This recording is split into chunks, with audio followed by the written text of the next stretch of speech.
Hello everyone. कैसे हैं आप सब। आज हम करेंगे क्लास 10 चैप्टर 5 अरिथमेटिक प्रोग्रेशन। ठीक है।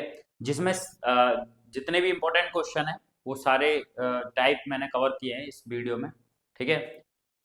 सबसे पहले हम इसके कॉन्सेप्ट देखते हैं कि क्या क्या फॉर्मूले इसमें यूज हुए हैं, क्योंकि फॉर्मूले अगर है ना लर्न होंगे, पता होगा तो अच्छे से क्वेश्चन समझ आएंगे। ठीक है। चलिए पहले फॉर्मूले देखते हैं हम लोग। सबसे पहले, ठीक है, कॉन्सेप्ट और फॉर्मूलाज देखते हैं। तो सबसे पहले आती है फर्स्ट टर्म, है ना, फर्स्ट टर्म। तो फर्स्ट टर्म क्या होती है? जो भी सीक्वेंस होता है, ठीक है, स्टार्टिंग नंबर, सीक्वेंस का स्टार्टिंग नंबर ही क्या कहलाती है? फर्स्ट टर्म कहलाती है। अगर आपको कोई एपी दे होगी, ठीक है, तो उसमें जो फर्स्ट टर्म होगी वो क्या है ना, स्टार्टिंग नंबर। ठीक है। कॉमन डिफरेंस क्या होता है? ऐसी कांस्टेंट वैल्यू, है ना, कांस्टेंट मतलब जो कभी बदलती नहीं है ना, पूरी एपी में है ना सेम होती है, तो उसे हम कॉमन डिफरेंस बोलते हैं। जो कि हर एक वैल्यू में क्या होती रहती है? ऐड होती रहती है। ठीक है। उसे हम क्या बोलते हैं? और फॉर्मूला क्या होता है? डी, है ना, ए टू माइनस ए वन। ठीक है, कॉमन डिफरेंस। जनरल टर्म यानी एनएट टर्म भी बोलते हैं हम इसको। ठीक है। अगर हमें किसी भी टर्म को निकालना हो, है ना, टेंथ टर्म, ट्वेल्थ टर्म, कोई भी पद निकालना हो, है ना, हिंदी में, तो हम किसका फॉर्म मतलब एन टर्म का फॉर्मूला यूज करते हैं, है ना, ए एन इक्वल टू में A plus N minus one D. A का मतलब फर्स्ट टर्म, डी का मतलब कॉमन डिफरेंस। ये फॉर्मूला यूज करते हैं। अगर हमें एन टर्म्स का सम निकालना हो, है ना, सम ऑफ फर्स्ट एन टर्म्स निकालना हो, तो कौन सा फॉर्मूला यूज होता है? भाई अगर हमें किसी एपी का सम करना है, ठीक है, तो हम S N is equal to N by two two A plus N minus one D का यूज करते हैं, है ना। अगर हमें सीधा लास्ट टर्म अगर पता है, लास्ट टर्म अगर पता होती है, तो हम इस वाले फॉर्मूले का ही भी यूज कर सकते हैं, है ना, N by two A plus L का यूज कर सकते हैं। ठीक है, जब हमें लास्ट टर्म पता हो, फर्स्ट टर्म भी पता हो और एन नंबर ऑफ टर्म भी पता हो। अब जब the sum of first positive integers, देखो जब पॉजिटिव इंटीजर्स दिए हुए हैं ना, फर्स्ट पॉजिटिव इंटीजर जैसे 1 + 2 + 3 + 4, इस तरीके से, है ना, और आगे तक, तो अगर हमें ऐसे फर्स्ट एन पॉजिटिव इंटीजर का सम निकालना है, तो हम किसका फॉर्मूला यूज करते हैं? S N is equal to में N bracket N plus one और अपॉन में टू। तो ये इस चैप्टर में टोटल फॉर्मूले हैं, है ना। इसके अलावा कोई फॉर्मूला नहीं है हमारे पास। ठीक है। ये सारे फॉर्मूले लर्न होने चाहिए आपको। ठीक है। चलिए अब क्वेश्चन स्टार्ट करते हैं। सबसे पहला क्वेश्चन है, for the following APs right the first term and the common difference. ठीक है। अब ये एपी दे रखी है आपको, है ना, इसके सॉल्यूशन कैसे करने? एपीज दे रखी है आपको फर्स्ट और सेकंड। इसमें फर्स्ट टर्म बतानी है, तो फर्स्ट टर्म क्या होते हैं? फर्स्ट एपी लिख लो, 3 1 -1 -3, है ना, ये दे रखे हैं। तो इसमें फर्स्ट टर्म क्या होगी? अभी क्या बताया कि जो सीक्वेंस होता है उसकी फर्स्ट टर्म, है ना, जहां से स्टार्टिंग नंबर क्या है? 3, तो यही हमारी फर्स्ट टर्म हो जाएगी ए। ठीक है। कॉमन डिफरेंस कैसे निकलता है? सेकेंड टर्म में से माइनस कर देंगे फर्स्ट टर्म को। ये कॉमन डिफरेंस का फॉर्मूला होता है। तो ए टू की वैल्यू क्या है? 1 माइनस ए वन की वैल्यू क्या है? 3, है ना, A1 A2 A3, ये टर्म चलती रहती हैं। तो डी की वैल्यू क्या हो जाएगी यहाँ पर? -2। ठीक है। ये हो जाएगी। अगर सेकंड में हम देखें, तो सेकंड में फर्स्ट टर्म क्या हो जाएगी? स्टार्टिंग नंबर यानी 0.6 हो जाएगा। डी की वैल्यू क्या हो जाएगी? A2 - A1। ठीक है। तो A2 की वैल्यू क्या है? 1.7 माइनस A1 की वैल्यू क्या है? 0.6। ठीक है, 0.6। अब इसको माइनस कर दो, कितना आ जाएगा? ये आ जाएगा 7 में 6 माइनस कर दो 1, 1 में से 0 गया तो 1। ठीक है, यानी 1.1 आंसर आ जाएगा। ये डी की वैल्यू आ जाएगी हमारे पास।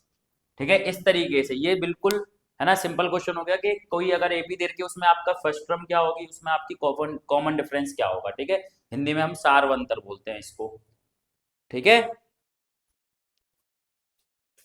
चलिए नेक्स्ट क्वेश्चन देखते हैं।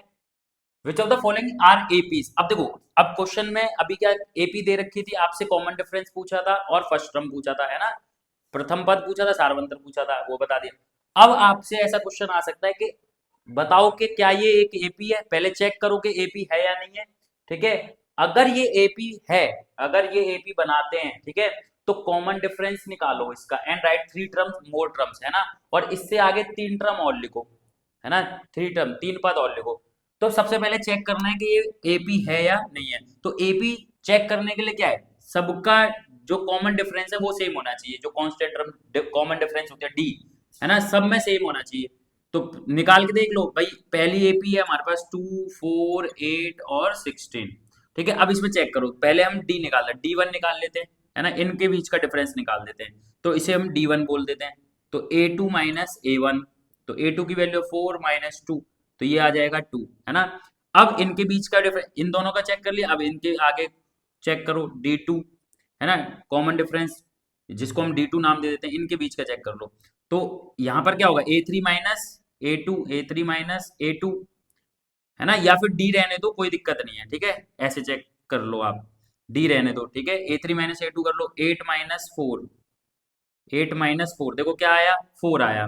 तो क्या यहाँ कॉमन डिफरेंस सेम है, यहाँ पर कॉमन डिफरेंस आया 2, यहाँ कॉमन डिफरेंस आया 4, लेकिन अभी हमने क्या पढ़ा कि एपी वही होगी जिसमें कॉमन डिफरेंस क्या होगा, सेम होगा, है ना। तो इनके बीच का डिफरेंस है 2, इनके बीच का डिफरेंस है 4, यानी ये एपी नहीं है ना, it is not form an AP, ठीक है, ये एपी नहीं बनाते, ठीक है। तो अगर एपी नहीं बनाते तो क्या है ना, ना तो तीन टर्म्स लिखनी है हमें, ना तो तीन पद लिखने हैं, और ना ही हमें कॉमन डिफरेंस लिखना है, ठीक है। अब सेकंड चेक कर लेते हैं, ठीक है, सेकंड, तो 2 और 5/2, 3 और 7/2, है ना, ये हमारी एपी है ना। देखो फ्रैक्शन का लिया है, क्योंकि फ्रैक्शन में बच्चे बहुत गलतियां करते हैं, ठीक है। तो अब सॉल्व करो, तो पहले डी चेक करेंगे, A2 माइनस A1, पहले इन दो का चेक करो, है ना, कॉमन डिफरेंस, ठीक है। A2 क्या है, 5/2 माइनस A1 की वैल्यू 2, इसके नीचे कुछ नहीं, 1 मान लेंगे, एलसीएम ले लो, एलसीएम आ जाएगा 2, ठीक है, और क्या आ जाएगा 5 - 4, तो क्या आंसर आ गया, 1/2 आ गया, इसका डी आ गया 1/2, है ना। अब इनके बीच का निकालो आगे, A3 - A2 कर लो, A3 - A2, ठीक है, इन दो टर्म के बीच का, तो 3 - 5/2, 3 - 5/2, तो देखो इसके नीचे कुछ नहीं है, तो क्या मान लिया, 1 मान लिया, तो 2 3 6, है ना, और -5/2, ठीक है, तो क्या आ जाएगा, 6 में से 5 गया 1, तो डी की वैल्यू यहाँ पर भी 1/2 आ गई, देखो 1/2। आप चाहो और थोड़ा सा आगे चेक कर लो, कोई प्रॉब्लम नहीं है, ठीक है। तो यहाँ पर देखो कॉमन डिफरेंस जो है वो सेम आ रहा है ना, अगर एक और चेक करना चाहते हो चेक करो, इन दो का निकाल लिया, इन दोनों के बीच का, अब इनका निकाल लो, ठीक है, A4 - A3, तो A4 की वैल्यू है 7/2, और A3 की वैल्यू है क्या, 3, है ना, इसके नीचे कुछ नहीं, 1 मान लो, एलसीएम ले लो, 2 एलसीएम आ जाएगा, ये आ जाएगा 7 - 6, एलसीएम लोगे तो ये आ जाएगा 1/2, देखो सब में डी कॉमन, है ना, कॉमन डिफरेंस सब में सेम आ रहा है, यहाँ पे भी डी 1/2 आया, यहाँ पे भी 1/2 आ गया, है ना, और यहाँ पे भी डी 1/2, यानी ये एक एपी है, ठीक है ना, यह एक एपी है, ठीक है। अब अगर एपी है तो क्या बोल रहा है हमसे, कॉमन डिफरेंस फाइंड करो, तो कॉमन डिफरेंस तो हमने फाइंड कर दिया डी, है ना। अब बोला है आगे की तीन टर्म्स और लिखो, तीन पद और लिखो, तो भाई इसमें कितने टर्म्स है, 1 2 3 4, चार तो हमें पता ही है, आगे तीन टर्म और निकालने हैं, यानी फिफ्थ, सिक्स्थ और सेवंथ, है ना, पांचवा पद और छठा और सातवां, है ना। तो ए फिफ्थ निकाल लो, भाई क्या आएगा, ए फिफ्थ निकालोगे तो फोर्थ, या तो डी प्लस कर दो, है ना, ये कौन सी टर्म है, ये फोर्थ टर्म है, ठीक है। अगर आपको ए फिफ्थ निकालनी है तो आप क्या करोगे, A + 4D, ये भी कर सकते हो, A + 4D, है ना, जो भी टर्म निकालनी होती है, एक फिफ्थ टर्म निकालनी है तो ए, और उसमें जितनी टर्म निकालनी है उससे एक डी कम प्लस कर दो, ठीक है। जैसे यहाँ फिफ्थ टर्म है तो यहाँ पे 4D प्लस कर दिया, सिक्स टर्म निकालोगे तो A + 5D कर दोगे, ऐसे करके, ठीक है। तो ए की वैल्यू क्या है यहाँ पर हमारे पास 2 + 4, और डी की वैल्यू क्या आई है, 1/2 आई है ना। अब 2 से ये कैंसिल हो जाएगा, 2 2 जा 4 हो जाएगा, और ये 2 + 2 1 जा 2, तो ये क्या आ गया 4, यानी फिफ्थ टर्म आ गई 4, है ना। इसी तरीके से आप सिक्स टर्म निकाल दो इसकी, है ना, मैं यहाँ कर देता हूँ, ठीक है, यहाँ सिक्स टर्म निकाल दो, सिक्स टर्म क्या हो जाएगी, अभी क्या बताया, फर्स्ट टर्म तो ऐड होगी होगी, यहाँ सिक्स टर्म है तो यहाँ क्या जोड़ दो 5D, ठीक है। तो ए की वैल्यू है 2 + 5, और डी की वैल्यू 1/2, अब यहाँ 2 प्लस ये क्या हो जाएगा, 5 बन जा 5/2 हो जाएगा ये, इसके नीचे कुछ नहीं है, 1 मान लो, एलसीएम ले लो, 2 2 जा 4, और 5 बन जा 5/2, तो ये क्या आ गया 9/2, है ना, ये सिक्स टर्म आ गई हमारी, ठीक है, ये सिक्स टर्म आ गई। इसी तरीके से आप सेवन टर्म भी निकाल सकते हो, एट टर्म, जितनी बोले उतनी निकाल दो, ठीक है। आगे तो ऐसे क्वेश्चन आएगा कि अगर पहले पता करो कि एपी है या नहीं, तो कैसे पता करोगे, कॉमन डिफरेंस निकालो, 2 3 निकाल लो, इनफ है ना। फिर लिख देना है हाँ ये एपी है या नहीं है ना। और फिर जो भी टर्म बोलेगा, 3 बोले 2 बोले, है ना, वो निकाल दो। ठीक है, क्लियर हुआ होगा। तो नेक्स्ट क्वेश्चन देखते हैं। अब ये क्वेश्चन क्या कहना चाह रहा है कि विच टर्म ऑफ द एपी, है ना, हमें एपी दी हुई है, लिख लो पहले 21 18 15, ठीक है, ये दी हुई, बोले विच term of the AP is -81, है ना। पूछ रहा है कि कौन सा पद जो है इस एपी का -81 होगा। ठीक है, -81 होगा। तो जब भी ऐसा क्वेश्चन आपके पास आए कि कौन सा टर्म ये होगी या ये टर्म होगी या नहीं होगी, ऐसा कभी भी पूछे, जो भी पूछे ना, उसे आप ए एन मान लो। क्या कर लो, ए एन मान लो, है ना, लास्ट टर्म मान लो कि भाई यहीं पर हमारी एपी जो है वो खत्म हो रही है। जो भी पूछ रहा है उसको ए एन मान के चल लेंगे हम लोग। ठीक है, ए एन मान लो इसको, -81, यही पूछ रहा है ना कि एपी की कौन सी टर्म, विच टर्म, है ना, -81 होगी। तो जो जब भी ऐसा क्वेश्चन आए, ठीक है, उसको आप ए एन मान लो, ए एन मान लो। और यहाँ एपी में ए क्या है, 21, है ना, फर्स्ट स्टार्टिंग नंबर ए, 21 ए, है ना। डी भी निकाल सकते हो, डी कैसे निकलता है, A2 - A1 निकल जाएगा डी। तो A2 की वैल्यू क्या है, 18 और -21। ठीक है, तो ये कितना आ जाएगा आपका, -3। ठीक है, तो डी की वैल्यू आ गई हमारे पास। प्लस माइनस का ध्यान रखना है, ठीक है, गलतियां बहुत होती हैं। डी की वैल्यू आ गई, ए की वैल्यू, ए एन भी पता है। अब बोला विच टर्म, तो यानी एन निकालना है आपको। क्या निकालना है, एन ही तो निकालना है। एन याद रखना, अगर एन होल नंबर नहीं आता, 1 2 3 4 5 6 7 8, है ना, फ्रैक्शन आता है, डेसिमल आता है, ठीक है, नेगेटिव आता है, तो वो इस एपी की टर्म नहीं होगी। अगर आपसे पूछेगा कि बताओ ये इसकी टर्म है या नहीं है, तो सेम करना है, ए एन मान लेंगे जो भी नंबर आपसे बोल रहा है। ठीक है, एन निकालो, अगर एन एक होल नंबर आता है तो एपी की टर्म है, अदरवाइज नहीं है। ठीक है, तो अब यहाँ फॉर्मूला लगा दो भाई, ए एन पता है, ए पता है, डी पता है, एन निकालनी है, तो कौन सा फॉर्मूला लगे, एन एट टर्म वाला। तो A N is equal to में ए प्लस एन -1 और डी। ठीक है, ये फॉर्मूला लगेगा। तो ए एन की वैल्यू क्या है, -81 है, ए की वैल्यू क्या है भाई 21, प्लस एन हमें नहीं पता है, और डी की वैल्यू क्या है हमारे पास, -3 है ना। अब ये प्लस का है, इधर ले आओ, माइनस का हो जाएगा, बचा क्या, n-1 और -3 ऐसे ही रहने दो फिलहाल। ठीक है, ये क्या हो जाएगा, माइनस है दोनों, प्लस हो जाएंगे 2, और ये 102 हो जाएगा माइनस का। ठीक है, ये -3 इधर मल्टीप्लाई में, इधर आके क्या हो जाएगा, मल्टीप्लाई में तो इधर आके डिवाइड, और इधर n-1 बचेगा, माइनस से माइनस कैंसिल हो जाएगा, 3 से कट कर दो, है ना, 3 3 जा 9 और 3 4 जा 12। ठीक है, अब ये आ गया 34 इक्वल में n-1, अब ये -1 है, इधर ले आओ, प्लस हो जाएगा। ठीक है, क्या आ गया 35, यानी कि जो 35 टर्म होगी वो कितनी होगी, -81 होगी, है ना। होल नंबर आया देखो एक 35, ना नेगेटिव है ना फ्रैक्शन में है, ठीक है ना, तो ये याद रखना है। तो n आ गया 35, क्लियर। तो 35 टर्म जो होगी वो -81 होगी, यहाँ लिख देंगे। आगे बोल रहा है कि इज एनी टर्म जीरो, क्या कोई टर्म जीरो भी है इसमें, है ना, क्या कोई टर्म जीरो भी है। तो अगर जीरो पूछ रहा है तो ए एन जीरो मान के कर लो, है ना। जीरो पूछ रहा है तो ए एन को मान लो जीरो, क्या मान लो, जीरो। अब वही फॉर्मूला लगा दो, बाकी सब तो पता ही है हमें। तो ए एन वाला फॉर्मूला लगा दो, ए प्लस n-1 डी, चेक करना है हमें। ठीक है, चेक करने के लिए बोले, या बोले कौन सी टर्म है ये बताओ, तो ए एन मान लो उसको। ए एन क्या मान लेंगे, जीरो मान लेंगे। ए की वैल्यू हमें पता है कितनी है, 21 है। ठीक है, एन की वैल्यू नहीं पता, एन तो निकालिए नंबर ऑफ टर्म के, जीरो कौन सी होगी। और डी कितना है हमारे पास, डी है -3। ठीक है, ये अब 21 प्लस का इधर ले आओ, माइनस हो जाएगा, इक्वल में n-1 और -3 बचा। अब -3 क्या है ना, -3 है, मल्टीप्लाई में इधर आके क्या हो जाएगा, डिवाइड, n-1। अब ठीक है, ये माइनस से माइनस, 3 7 जा, तो 7 इज इक्वल टू में n-1, -1 है, इधर आके प्लस हो जाएगा। ठीक है, तो n की वैल्यू कितनी आ गई, 8, n की वैल्यू 8।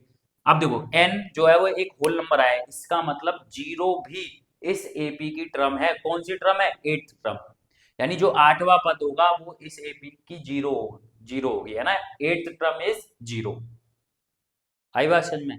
तो कभी भी ऐसा क्वेश्चन आए तो हम ए एन मान के करेंगे, ठीक है। एपी आपको दी होगी, ए और डी आपको पता ही होंगे, ए एन आपको पता होगा, एन निकालना होगा। एन ध्यान रखना होल नंबर, अगर यहीं पे फ्रैक्शन आ जाता, माइनस आ जाता, तो ये जीरो जो है वो इस एपी की टर्म नहीं होती, ठीक है। क्लियर है? चलिए नेक्स्ट क्वेश्चन देखते हैं। क्वेश्चन नंबर 4 क्या कह रहा है, determine the AP whose third term is 5 and seven term is 9। देखो एपी डिटरमाइन करनी है जिसकी दो टर्म हमें दे रखी हैं, ठीक है, दो टर्म दे रखी हैं। कौन कौन सी? थर्ड टर्म दे रखी है यानी A3 5 है ना, और क्या दे रखा है हमें? सेवन टर्म दे रखी है, A7 दे रखी है कितनी? 9।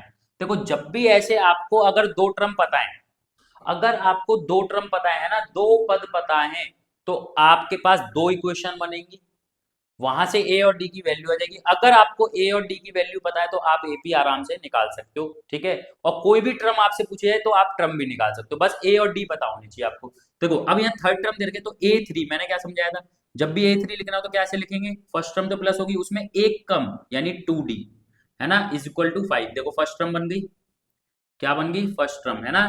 A7 है तो फर्स्ट टर्म प्लस 6D है ना, A प्लस 6D लिख देंगे, है ना। तो ये क्या बन गई? सेकंड टर्म बन गई है। देखो ये सेकंड टर्म, दो टर्म बन गई हमारे पास, है ना। A+2D 5 और A+6D क्या है? सेवन टर्म कितनी है? 9। अब दोनों को सॉल्व कर दो, अब दोनों को सॉल्व कर दो। A+2D इज इक्वल टू में 5 और A+6D इक्वल में 9, है ना। लाइन लिखते चलना है कि on solving equation first and second, ठीक है। अब साइंस देखो, ये भी प्लस है, ये भी इक्वेशन सॉल्व करना आता होगा, ठीक है ना। नहीं आता है तो पहले थर्ड चैप्टर की वीडियो देखना, इक्वेशन सॉल्व करना सीखना, है ना, तब इसको करना। अभी देखो प्लस है ना, तो ये माइनस कर दो, ये भी माइनस और ये भी माइनस, ठीक है। ए से ए कैंसिल हो गया, ठीक है। हमेशा जब भी ऐसे दो इक्वेशन बनेंगे तो ए से ए कैंसिल होगा, नीचे वालों के साइन चेंज करना है, ये प्लस है माइनस, ये प्लस है माइनस, ये प्लस है माइनस। अब 6 में से 2 गया तो माइनस का 4D बचेगा, और यहाँ -9 में से 5 गया तो माइनस का 4 बचेगा, ठीक है। अब d को यही रहने दो -4, और ये -4 भी नीचे है, माइनस से माइनस, 4 से 4 कैंसिल, 1। तो d की वैल्यू क्या आ गई? 1 आ गई। अब इस d की वैल्यू को पुट कर दो, चाहे फर्स्ट में कर दो चाहे सेकंड में कर दो, है ना, किसी भी इक्वेशन में पुट कर दो आप d की वैल्यू को, ठीक है। तो put the value of d in equation, जैसे फर्स्ट में रख देते हैं, तो a+2 और d की वैल्यू 1 और ये 5, ठीक है। तो a ये 2 हो जाएगा, 2 उधर जाके माइनस हो जाएगा, 5 - 2, तो a की वैल्यू क्या आ जाएगी? 3।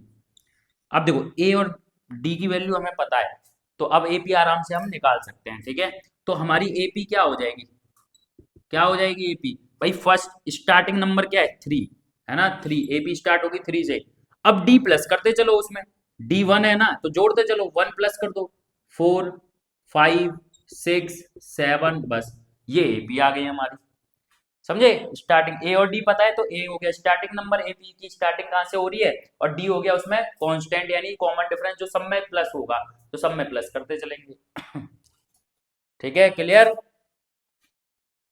आइए नेक्स्ट क्वेश्चन देखते हैं। क्वेश्चन नंबर 5 क्या कह रहा है कि how many 2 digit numbers are divisible by 3, ठीक है। अब हमसे बोल रहा है कि कितने 2 डिजिट है ना, दो अंकों की संख्या जो 3 से डिविजिबल है कितनी होंगी, कैसे निकालोगे?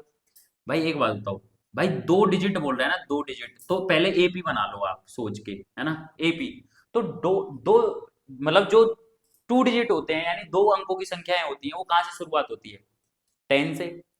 तो क्या 10 3 से डिवाइड है? नहीं। 11 है? नहीं। क्या होता है? 12 होता है ना।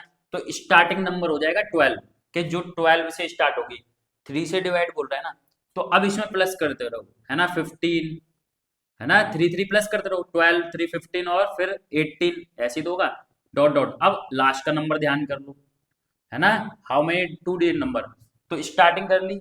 अब एंड का देखो, एंड कहाँ होता है? 99 पे, है ना, 99 पे। तो क्या 99 3 से डिवाइड होता है? हाँ होता है ना। तो एंड जो होगा वो 99 पे होगा इस एपी का, है ना। 2 डिजिट ही तो बोल रहा है, दो अंकों की संख्या बोल रहा है, स्टार्टिंग हो गई 12 से, एंड हो गया 99 पे, बीच के नंबर लिख लिए एक दो, एपी बन गई। अब आपको सब चीज पता चल गई, देखो ए क्या हो गया? 12, है ना, डी क्या हो गया? इनका कॉमन डिफरेंस क्या आ जाएगा? 3, और ए एन जो लास्ट टर्म होती है उसे ए एन, है ना, 99। अब आपको क्या निकालना है? नंबर ऑफ टर्म्स ही तो निकालनी है बस। क्या फॉर्मूला लगा दोगे? ए एन इज इक्वल टू में ए प्लस एन माइनस 1 और डी।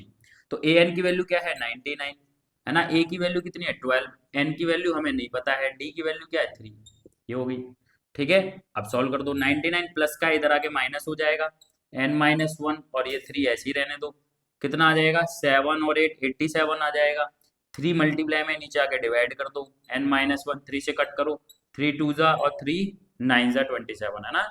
तो ये 29, ये माइनस का है, इधर आके प्लस 1 हो जाएगा n, तो n की वैल्यू आ गई 30, कितनी आ गई 30। यानी कि 30 ऐसे 2 डिजिट नंबर हैं, 30, है ना, जो 3 से डिवाइड हो सकते हैं, समझे, 10 से और 99 तक 30 नंबर ऐसे हैं जो 3 से डिविजिबल है। क्लियर है। अब ऐसे कुछ भी दे सकता है, 5 से पूछ लेगा, है ना, किसी से भी पूछ सकता है आपसे। ठीक है, आइए नेक्स्ट क्वेश्चन देखते हैं। देखो, अब ये इंपॉर्टेंट क्वेश्चन है ना, find the 11th term from the last term. देखो, अब हमें 11th टर्म निकालनी है, 11वां पद निकालना है, कहां से, last term, from the last term.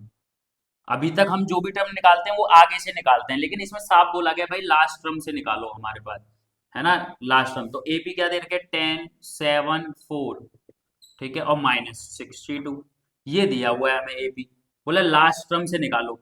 तो अगर ये लास्ट टर्म से पूछ रहा है तो हम भी लास्ट टर्म से ही शुरू हो जाएंगे, क्या दिक्कत है ना। तो अभी तक हम ए मानते थे 10 को, लेकिन अब हम उल्टा सोचेंगे, उल्टा, तो ए को मानेंगे हम -62, है ना, उल्टा स्टार्ट कर लेंगे हम भी, लास्ट लास्ट टर्म से जब भी पूछे उल्टा ले लो। तो ए की वैल्यू हो जाएगी -62, है ना। डी कैसे निकालते थे अभी तक हम, अभी तक जो डी निकालते थे वो निकालते थे A2 माइनस A1, अब निकालेंगे हम A1 माइनस A2, है ना, उल्टा कर लो। ठीक है, तो A1 की वैल्यू है क्या 10, है ना, और माइनस A2 क्या है 7, तो ये आ जाएगा 3, क्या आ जाएगा 3। अगर सीधा निकालते तो 7 माइनस 10 यानी -3 आता, तो साइन चेंज हो जाएगा। ठीक है, उल्टा कर दो, ए को उधर मानेंगे, जो लास्ट टर्म होगी उसे ए मानेंगे, डी निकलता था A2 माइनस A1, अब हम A माइनस A2 निकाल देंगे। ठीक है, डी आ गया, बस ए और डी पता है। अब क्या बोल रहा है 11 टर्म, तो अब तो निकाल सकते हैं, तो A11 क्या हो जाएगा, A11 कैसे निकलेगा, A प्लस 10D, है ना। तो ए की वैल्यू है हमारे पास -62 प्लस 10, डी की वैल्यू है 3, तो -62 प्लस 30, है ना, तो कितना आ जाएगा माइनस का 32, तो ये हमारी 11th टर्म आ गई from the last term. Clear. आइए नेक्स्ट क्वेश्चन, क्वेश्चन नंबर 7, क्या बोला है, इन अ फ्लावर बेड, है ना, एक फ्लावर बेड है, there are 23 rose plant in the first row. अब देखो फर्स्ट रो में 23 रोज प्लांट है, 21 इन द सेकंड, सेकंड में 20, 19 in the third, A and so on, ऐसे ही चलते जा रहा है। तो यानी एपी दिखाई दे रही है हमें, एपी क्या बन रही है कि फर्स्ट में 23 है, फिर 21 है, फिर 19 है, और ऐसे ही आगे तक चलते जा रहे हैं। ठीक है, बोला there are 5 rose plants in the last row. अब देखो 5 रोज प्लांट है लास्ट रो में, है ना, लास्ट में, तो लास्ट लिख लो 5, लास्ट का है 5। ठीक है, बोला how many rose are there in the flower bed, तो कितनी रोज होंगी, कितनी रोज होंगी। तो यहाँ क्या क्या पता है आपको, एपी देखो स्टार्टिंग नंबर पता है ना, सेकंड और लास्ट नंबर भी पता है, तो ए की वैल्यू हो जाएगी 23, है ना। डी की वैल्यू कैसे निकालते हैं, A2 माइनस A1, तो कितनी आ जाएगी भाई 20 माइनस 23, क्या आ जाएगा माइनस का 2, है ना, ये डी आ गया हमारे पास।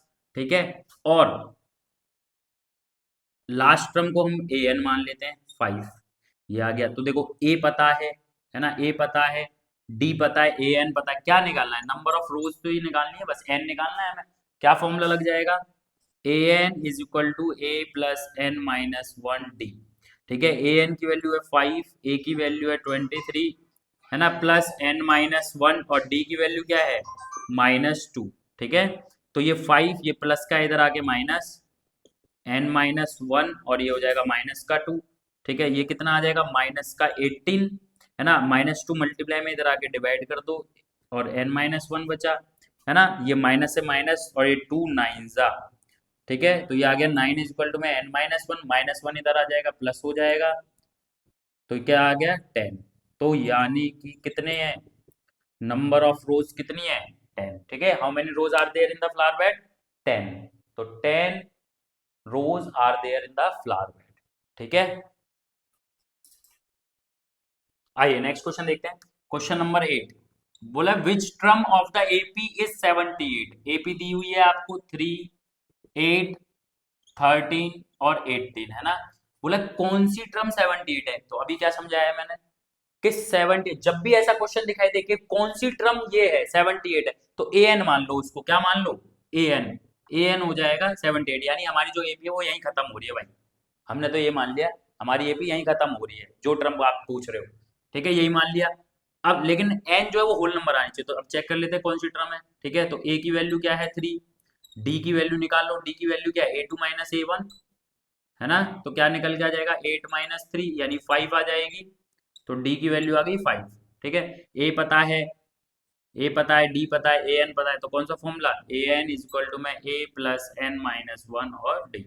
तो ए एन की वैल्यू है 78, ए की वैल्यू है 3, एन की वैल्यू नहीं पता है, डी की वैल्यू है 5। ठीक है, 3 इधर ले आओ, माइनस कर दो 75 हो जाएगा, है ना। इक्वल में क्या बचा, एन माइनस वन और ये 5, ये 5 मल्टीप्लाई में नीचे आके डिवाइड, और ये n माइनस वन 5 से कट कर दो, 15 5 से 75 होता है, तो 15 और ये माइनस वन इधर आके प्लस हो जाएगा, है ना, तो कितना आ जाएगा 16, यानी कि जो 16th टर्म होगी, जो 16वां पद होगा, है ना, 16th term is 78 of this AP. ठीक है, आइए नेक्स्ट क्वेश्चन, क्वेश्चन नंबर 9। बोला the 17th term of an AP exceeds, है ना, यानी अधिक, इसका मतलब होता है अधिक, ठीक है, ज्यादा। जो 17th टर्म है वो 10th टर्म से कितना ज्यादा है, 7। इसका मतलब हम इसको ये ऐसे बोल सकते हैं कि जो 17th टर्म है, 17वां पद है ना, वो 10वें पद से 7 ज्यादा है। इसका मतलब इन दोनों का डिफरेंस कितना है, 7, है ना, यानी A17 माइनस A10 इक्वल में 7, यही कहना चाह रहा है भाई। 17वीं टर्म है ना, 17th टर्म 10th टर्म से 7 ज्यादा है, यानी इन दोनों का डिफरेंस 7 है, ऐसे बोल सकते हैं हम लोग। बोला find the common difference, common difference निकालो, यानी सारवंत डी निकालना है हमें। ठीक है, तो अब इसको लिखो, A17 है तो इसको कैसे लिख सकते हैं, A+16D माइनस, ब्रैकेट लगाना नहीं भूलना, ये गलतियां बच्चे बहुत जरूर करते हैं। ठीक है, A10 को क्या लिख सकते हो, A+9D, ब्रैकेट नहीं लगाया गलत हो जाएगा। ठीक है, 7, A+16D 17 टर्म, 10 को क्या लिख सकते हो, A+9D।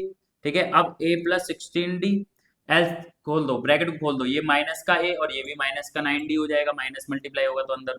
ठीक है, अब ए से ए कैंसिल हो जाएगा, ये प्लस का ये माइनस 16D में से 9D गया तो क्या बचेगा 7D, है ना, और डी ये 7 उधर जाके डिवाइड करेगा, 7 7 से 7 कट, डी की वैल्यू क्या आ गई 1, ये आ गया कॉमन डिफरेंस आंसर। ठीक है, चलो नेक्स्ट क्वेश्चन देखो, अब क्या बोल रहा है question number 10, which term of the AP will be 132 more than it's 54th term, यानी हमें एपी दे रखी है, लिख लो पहले 3, 15, 27 और 39 ये दी हुई है। बोला कौन सी टर्म, विच टर्म, है ना, इसकी 54th टर्म से 54वें पद से 132 ज्यादा होगी, तो यानी कि सबसे पहले तो हमें 54th टर्म पता होनी चाहिए ना, वो जितनी आएगी उसमें 132 क्या कर देंगे, जोड़ देंगे, उस टर्म की बात कर रहा है। तो सबसे पहले हमें किसकी पता होनी चाहिए, 54th टर्म, है ना, तो A54, ठीक है, ये निकाल लो, A54 टर्म कैसे निकलेगी, A+53D ये निकलेगी, है ना। ए की वैल्यू क्या है यहाँ पे 3, एपी में से ए की वैल्यू 3, 53, और डी की वैल्यू क्या हो जाएगी A2 माइनस A1, 15 में से 3 गया तो कितना बचेगा 12, ये आ गया। ठीक है, तो क्या हो जाएगा 3 प्लस, मल्टीप्लाई कर दो, 12 3 36, 3 कैरी, 12 5 60 और 63, ये आ जाएगा 636, कितना आ जाएगा 639, ये है 54th टर्म इस एपी की, है ना, इस एपी की, ये 54वां पद होगा। अब क्या बोल रहा है, लेकिन हमसे पूछ रहा है कि कौन सी टर्म इसकी 54th टर्म से 132 ज्यादा होगी, तो ए एन क्या मान लेंगे, अब हम ए एन क्या मान लेंगे, है ना, कि जो 54 टर्म आई है कितनी आई है 639 आई है, प्लस कर दो उसमें 132, यानी इस टर्म से 132 ज्यादा वो कौन सी टर्म होगी, तो ए एन की वैल्यू क्या हो जाएगी इसमें बताओ, है ना, कितनी हो जाएगी 9 और 2 11, है ना, ये हो जाएगा 7 3 3 6 1 7 और 6 1 7, ये है ए एन हो जाएगा हमारे पास ए एन। अब देखो ए एन पता है, ए पता है, डी पता है, क्या निकालना है, एन ही तो निकालनी है ना, कि ये कौन सी टर्म होगी, तो लगा दो formula, A N is equal to में A plus N minus one और डी। तो ए एन की वैल्यू क्या है 771, ए की वैल्यू क्या है हमारे पास 3 प्लस एन की वैल्यू नहीं पता है, डी की वैल्यू क्या है हमारे पास, है ना, डी की वैल्यू है 12, ठीक है। और 3 इधर आके माइनस कर दो, 7 7 1 माइनस 3, बचेगा क्या, n माइनस 1 और ये 12, ठीक। अब 7 7 1 में से 3 गया तो कितना बचेगा भाई, 7 6 8, 7 6 8 है ना। ये 12 मल्टीप्लाई में इधर आके डिवाइड, और इक्वल में क्या बचेगा, n माइनस 1, n माइनस 1, ठीक है। 12 से कट कर दो, 12 6 जा 72, 12 4 जा तो 64, ये माइनस का 1 है इधर आ जाएगा प्लस, तो ये आ जाएगा 65, यानी कि 65 जो टर्म होगी, है ना, वो इसकी 54 टर्म से 132 ज्यादा होगी, 65th टर्म। क्लियर है। आइए नेक्स्ट क्वेश्चन देखते हैं। अब इस क्वेश्चन में हमसे क्या कह रहा है ना, कि for what value of n, यानी n की वो वैल्यू बतानी है हमें कि ये जो एपीज दे रखे हैं, हमें दो एपी दे रखी है ना, एपीज दे रखे हैं, कौन कौन सी, 63 65 67, एक तो ये एपी दे रखी है ना, और एंड और कौन सी दे रखी है, 3 10 70, ये दो एपी दे रखे हैं, एक तो ये और एक वो, ठीक है, ये दो एपी हमें दे रखे हैं। बोल रहा है कि वो कौन सी n की वैल्यू, नंबर ऑफ ट्रम्स, है ना, n की वो वैल्यू बताओ जिसमें इसकी nth ट्रम, nवा पद, है ना, nth ट्रम जो होगी वो बराबर हो जाएगी। nth ट्रम क्या होती है, an, है ना, nth ट्रम क्या होती है, an, इक्वल बोल रहा है, इक्वल, है ना, इक्वल होनी चाहिए, nth ट्रम इक्वल होनी चाहिए, n की वैल्यू बतानी है। तो मान लो इस एपी की मैंने nth ट्रम मान ली an, और इस एपी की nth ट्रम मान ली दूसरी वाले की ये स्मॉल an, है ना, इसकी nth ट्रम और इसकी nth ट्रम दोनों बराबर होनी चाहिए, ठीक है भाई। क्या फॉर्मूला होता है nth ट्रम का, बताओ जरा। तो a plus n minus 1d, यही होता है, ठीक है, यानी n तो दोनों में कॉमन होगा ना, दोनों में नंबर ऑफ टर्म बराबर होंगी, ठीक है। अब d को आप चाहो तो बड़ा और छोटा मान सकते हो, कोई दिक्कत नहीं, इसमें क्या हो जाएगा, a plus n minus 1d, इस तरीके से, ठीक है। जैसे इसका मैंने कैपिटल ले लिया, ए बी और डी बी, इसके मैंने स्मॉल ले लिया, तो इन दोनों की nth टर्म बराबर होनी चाहिए, वो बताओ, ठीक है। तो ये इसमें a की वैल्यू क्या है, 63, है ना, और n की वैल्यू तो नहीं पता हमें, d की वैल्यू क्या हो जाएगी, 65 में से a2 माइनस a1 करो, कितना आ जाएगा 2। अब यहाँ आ जाओ दूसरी एपी पे, a की वैल्यू क्या है 3, n माइनस 1, और d की वैल्यू क्या है 10 माइनस 3, क्या हो जाएगी 7, ठीक है।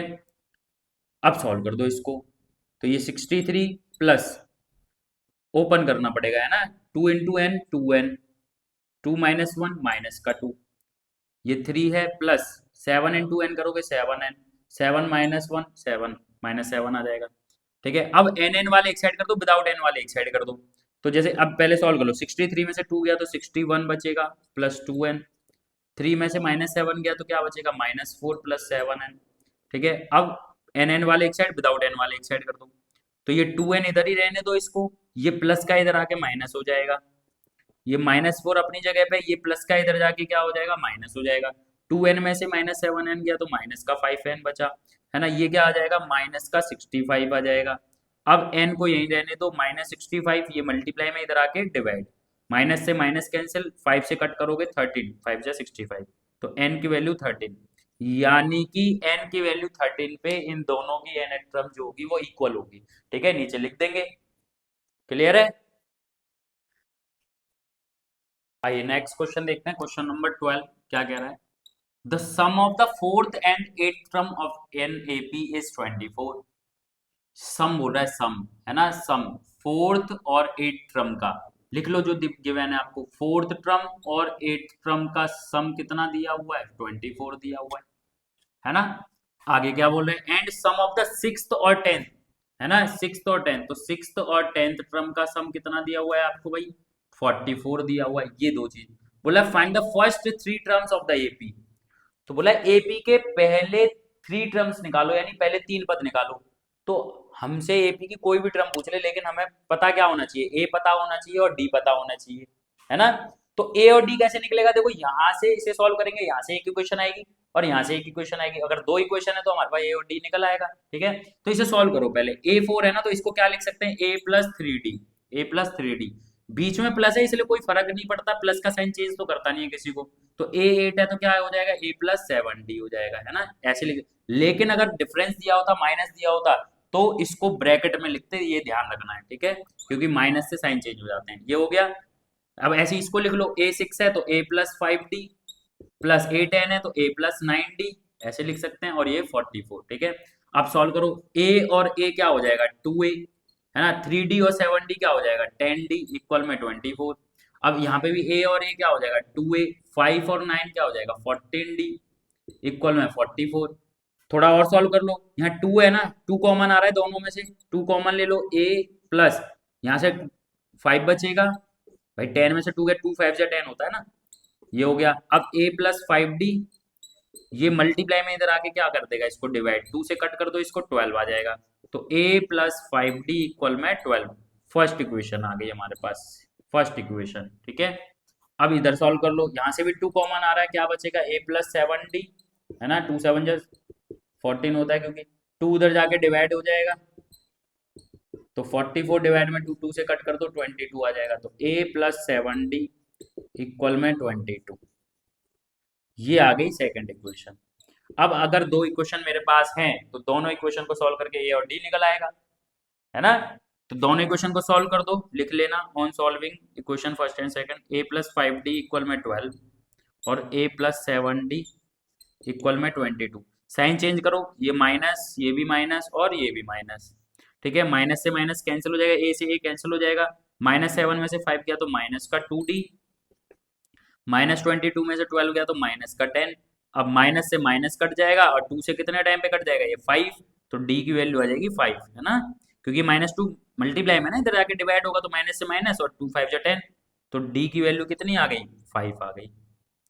अब डी की वैल्यू को पुट कर दो किसी भी इक्वेशन में, ठीक है ना, डी की वैल्यू को किसी भी इक्वेशन में पुट कर दो, जैसे फर्स्ट इक्वेशन में पुट कर देते हैं, तो a प्लस 5 और डी की वैल्यू है 5, ठीक है, इक्वल में 12, तो ये a प्लस 25, 5 5 जा 25, है ना, और 12, तो ये हो जाएगा a 25 उधर माइनस हो जाएगा, तो माइनस का 13 आ जाएगा a की वैल्यू, प्लस का है उधर -12 में से -25 जाएगा, तो कितना बचेगा, -13। तो देखो a की भी वैल्यू आ गई और d की भी वैल्यू आ गई। अब आपसे क्या बोल रहा है, find the first three term. अब a भी पता है, d पता है, कोई भी टर्म निकाल सकते हैं अब हम लोग, ठीक है, निकाल दो भाई, यहाँ पे मैं से यहाँ कर देता हूँ, तो फर्स्ट थ्री टर्म निकाल दो ए पी की, है ना, क्या हो जाएगी भाई, स्टार्टिंग नंबर तो -13 है, ए का मतलब फर्स्ट टर्म यानी -13। अब d तो 5 है, अब अगली निकालोगे तो d प्लस करो, तो अब देखो -13 में अगर +5 करोगे, ध्यान रखना वो माइनस है ये प्लस है, तो माइनस हो जाएगा, -13 में से प्लस करेंगे तो माइनस का 8 आएगा, कितना आएगा, माइनस का 8 आएगा सेकंड टर्म। अब ऐसे -8 में +5 करोगे, -8 में +5 करोगे तो माइनस का 3 आएगा, ये निकल के आ गई हमारी first three term of AP, ठीक है। तो जब भी आपको दिया हो दो इक्वेशन अगर बन रही है, ए और डी की वैल्यू निकाल दो, फिर आपसे कुछ भी बोले, ए बी निकालने को बोले, कोई टर्म निकालने को बोले, है ना, कुछ भी बोले, ठीक है, क्लियर है। नेक्स्ट क्वेश्चन देखते हैं, क्वेश्चन नंबर 13, ठीक है। अब यहाँ से सम वाले क्वेश्चन आएंगे, बोला find the sum of the first 20 terms. देखो sum of the first 20 terms, first 20 term यानी ये n हो गया, नंबर ऑफ टर्म्स कितना हो गया, 22 हो गया। एपी हमें दे रखी है, एपी क्या दे रखी है, 8 3 -2, है ना, तो यहाँ से a की वैल्यू भी पता लग गई हमें 8 है, और d की वैल्यू कैसे निकलती है, a2 -a1 निकलती है, तो a2 की वैल्यू 3 -8 a1, है ना, तो ये आ जाएगा माइनस का 5, डी भी निकल के आ गई हमारे पास। देखो a हो गया 8, n हो गया 22 और d भी a d n सब पता है हमें। बोले सम निकालो भाई 22, ठीक है भाई, सम निकाल देंगे, क्या फॉर्मूला होता है, एस एन का n/2 2a प्लस n-1 और d, है ना, ये फॉर्मूला होता है, फॉर्मूले जरूर लर्न होने चाहिए आपको। s n की वैल्यू है 22, सम ऑफ 22 टर्म्स, n की वैल्यू क्या है 22, है ना, 2a, a की वैल्यू क्या है 8 प्लस n की वैल्यू 22 है, -1 और d की वैल्यू क्या है -5, है ना, -5 सब पता है, तो 2 से कट कर दो इसको, 11 आ जाएगा, यहाँ पर 11 आ जाएगा, ठीक है। अब ये आ जाएगा 2 8 जा 16, है ना, प्लस 21 में से 1 माइनस कर दो, कितना बचेगा भाई 21, है ना, और ये -5 ऐसे ही रहने दो फिलहाल के लिए, तो ये 11 ये 16, ठीक है। अब देखो ये प्लस माइनस माइनस, है ना, माइनस हो जाएगा, 21 × 5 करोगे तो 105 होता है, 105 होता है, ठीक है। तो ये 11 और 16 में से 105 माइनस कर दो, कितना आ जाएगा, है ना। तो ये आ जाएगा 9 और 8, 89 आ जाएगा माइनस का 89, ठीक है। अब इसको मल्टीप्लाई कर दो, क्या मल्टीप्लाई आ जाएगा भाई, 11 9 जा होता है 99, ठीक है। 99, 9 कैरी लगा दो, है ना, और 11 8 जा 88, और 88 और 9 करोगे तो 97, है ना, 97 माइनस का। तो सम ऑफ 22 टर्म्स कितना आ गया, -979। क्लियर है। नेक्स्ट क्वेश्चन करते हैं, क्वेश्चन नंबर 14। तो क्वेश्चन नंबर 14 क्या कह रहा है, how many terms of the AP must be taken. देखो, इस एपी की कितनी टर्म्स ली जाएं, इस एपी के कितने पद लिए जाएं, है ना, लेने चाहिए कि जो सम होगा उनका वो 78 होगा। तो एपी दी हुई है 24, 21, 18, है ना, ये एपी दी हुई है। तो यहां से ए की वैल्यू पता है 24, है ना, और डी की वैल्यू निकाल लो, डी की वैल्यू क्या आ जाएगी भाई, डी की वैल्यू इसमें से इसको माइनस करते हैं, है ना, 21 में से 24। तो चलो मैं लिख देता हूँ ए टू माइनस ए वन, ठीक है। तो ए टू की वैल्यू है 21 माइनस 24, तो देखो, है ना, माइनस का 3 आंसर आएगा, डी की वैल्यू क्या आएगी, -3। अब वो क्या दे रखा है, must be taken, so there sum दे रखा है, यानी एस एन दिया हुआ है, कितना, 78 एस एन दे रखा है आपको। और निकालना क्या, एन निकालना है आपको, है कि नहीं भाई। आपको ए पता है, डी पता है ना, एस एन भी पता है, एन नहीं पता आपको। कितनी टर्म्स ली जाए, तो जब एस एन दिया हुआ है तो एस एन का फॉर्मूला लगाओ, है ना, कि कितनी टर्म, तो एस एन का फॉर्मूला क्या होता है, एस एन इक्वल में n/2, 2a प्लस n-1 और d, ये दिया हुआ है, ठीक है। तो देयर फॉर एस एन की जगह एस एन की वैल्यू रख दो, 78 आना चाहिए सम, टोटल सम जो आना चाहिए, एन की वैल्यू हमें पता ही नहीं है। अब 2a, ए की वैल्यू तो हमें पता है 24 है ना, प्लस एन की वैल्यू नहीं पता है, डी की वैल्यू क्या है हमारे पास, -3, ठीक है। इधर ले आओ, है ना, इस 2 को इधर लेके आ जाएंगे, इक्वल में क्या बचेगा, एन बचेगा, है ना। अब इसको मल्टीप्लाई करो, ये हो जाएगा 48, प्लस इसको ओपन कर लो, ये -3n और ये प्लस का 3, ठीक है, ये हो जाएगा। इसको मल्टीप्लाई करो, कितना आ जाएगा, 2 8 16 और 2 7, है ना, 115।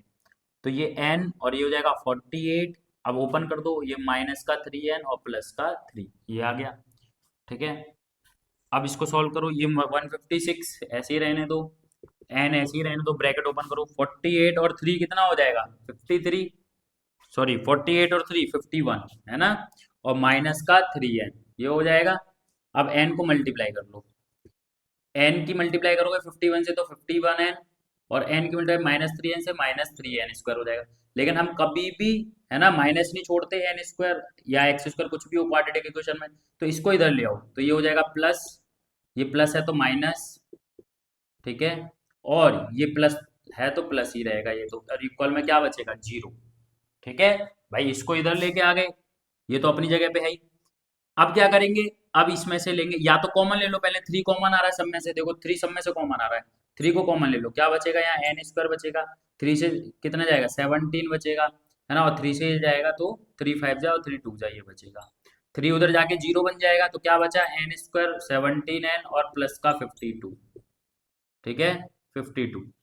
अब क्या करो, अब क्वाड्रेटिक इक्वेशन सॉल्व करना आ गया, फैक्टराइजेशन, ठीक है, फैक्टराइजेशन आना ही चाहिए, है ना, एपी में भी यूज होता है, फोर्थ क्वाड्रेटिक इक्वेशन में भी है, ठीक है, सेकंड चैप्टर में भी है। अगर नहीं आता तो फैक्टराइजेशन की वीडियो बनी हुई है, ठीक है, वहां से जाके सीख लेना।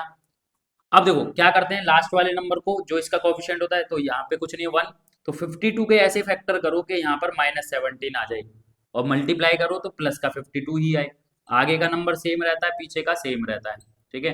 52 के फैक्टर कर लो, अगर सीधा आ रहे हैं टेबल याद तो अच्छी बात है ना, नहीं पता चल रहा है तो आप क्या करो भाई, फिर फैक्टर कर लो, जैसे 52 है तो 52 के फैक्टर करके देख लो, ऐसे करके, ठीक है। तो 2 से जाएगा पहले, 2 2 जा और 2 6 जा, 2 से जाएगा 13, और फिर 13 से जाएगा ये, है ना, 13 से जाएगा ये, ठीक है। तो देखो क्या आ गया, 2 2 जा 4 और 13, तो ये 4, 2 2 जा 4 और 13, 13 और 4 कितना होता है, 17 भाई, 13 और 4 17 भी होता है, 30 क्योंकि, और माइनस का चाहिए तो दोनों ही माइनस के रखने पड़ेंगे, तो -13n और माइनस का 4n ये रखना पड़ेगा आपको, और -13 और -4 को मल्टीप्लाई करो तो प्लस का 52 ही आएगा, ठीक है ना, प्लस का 52 आएगा। ठीक है बच्चों, तो ये हो गया हमारा फैक्टराइजेशन। अब यहाँ पर दो दो के पेयर बना लो, है ना, पेयर बना लिए। क्या कॉमन आ जाएगा, एन कॉमन आ जाएगा। क्या बचेगा, यहाँ से एन बचेगा और यहाँ से -13, जो यहाँ आता है वही पीछे लिख दो। एन माइनस आगे का नंबर देख लो, बस एन तो है -4 नहीं, -4 मल्टीप्लाई कर दो, इक्वल में 0 रहने दो। ठीक है, n-13 दो बार है तो एक बार लिख देंगे n-13 और n-4 इक्वल में 0। तो एक बार n-13 को 0 रखो और एक बार n-4 को 0 रखो, तो एक वैल्यू आएगी n की वैल्यू 13 और एक वैल्यू आ जाएगी n की वैल्यू 4। एक वैल्यू आ जाएगी 4। यहाँ दो वैल्यू आ रही है n की, या तो 13 या 4, है ना। तो दो आंसर हो सकते हैं, या तो n की वैल्यू 13 हो सकती है या फिर n की वैल्यू 4 हो सकती है। तब जाकर के जो सम आएगा वो 78 आएगा। ठीक है, क्लियर है। नेक्स्ट क्वेश्चन देखते हैं, क्वेश्चन नंबर 15 क्या कह रहा है। अब यहाँ पर बोला है find the sum of first 24 terms. यहाँ पे भी सम निकालना है, कितनी टर्म्स का, 24। तो n की वैल्यू पता लगी कितनी, 24, है ना। जितनी टर्म की सम निकालने के लिए होता है वो n हो जाता है। List of numbers whose nth term is given. अब देखो ये nth टर्म दे रखी है हमें, ये nth टर्म दे रखी है। तो nth टर्म जब भी दी जाए, कुछ भी दे सकता है आपको, जरूरी थोड़ी है an कुछ भी, है ना, यहाँ कुछ भी दे सकता है आपको। तो यानी आप यहाँ से कोई भी टर्म निकाल सकते हो, first term, second term, third term, जो भी आपका मन करे। तो अब मुझे सम निकालने के लिए किस किस की जरूरत होती है, n तो है मेरे पास, a की जरूरत है और d की जरूरत है ना, तभी तो निकलेगा। तो यहाँ से nth टर्म तो मुझे दी हुई है ना, nn और 3+2n। तो यहां से अब मुझे d निकालने के लिए मुझे फर्स्ट और सेकंड टर्म की जरूरत है। तो a1 निकाल लो, n की जगह 1 रख दो, है ना, 3+2 और n की जगह 1। तो a1 की वैल्यू क्या आ जाएगी बताओ, 2 1 जा 2 और 3 5। तो a1 कितना आ गया, 5 आ गया, है ना। ऐसी a2 निकाल लो, जहां n है वहां 2 रख दो, 3+2 और n की जगह 2। तो 2 2 जा 4 और 3 7। तो सेकंड टर्म क्या आ गई भाई, 7 आ गई। अब d कैसे निकलता है हमारा, d निकलता है a2 माइनस a1। तो a2 की वैल्यू 7 और a1 की वैल्यू 5। तो d की वैल्यू क्या आ गई, 2 आ गई, है ना। nth टर्म कुछ भी दे दे आपसे, ध्यान रखना, ठीक है। तो ये nth टर्म दे रखी थी, a1 निकाल लिया, a2 निकाल लिया, d कैसे निकलता है, a2 माइनस a1, d निकल आया। n भी पता लग गया, a1 मतलब a, है ना, फर्स्ट टर्म, और d भी पता है। अब निकाल दो सम। सम का फॉर्मूला लगाओ, Sn बराबर n/2, ठीक है, 2a प्लस n-1 और ये d, ठीक है। अब n की वैल्यू तो हमें पता है, s 24 टर्म्स यानी 24 है s की, n की वैल्यू। तो ये 24/2, 2a की वैल्यू कितनी है, a1 5, ठीक है, प्लस n की वैल्यू है 24 माइनस 1, d की वैल्यू है मेरे पास कितनी, 2। ये 2 आ गया। अब सॉल्व कर दो, 2 से कट जाएगा ये 12 टाइम पे, 12 आ गया, 5 2 जा 10, है ना, प्लस 24 में से 1 गया तो 23 आ जाएगा, 23 इंटू 2 करोगे तो 46 आ जाएगा, है ना। ये आ गया 12। अब ये हो जाएगा आपका 56। अब 12 से मल्टीप्लाई कर दो इसकी, है ना। तो 12 6 जा 72, 7 कैरी, और 12 5 60 और 7 6 7 2। तो यानी सम ऑफ 24 टर्म्स कितना आ गया, 6 7 2, क्लियर।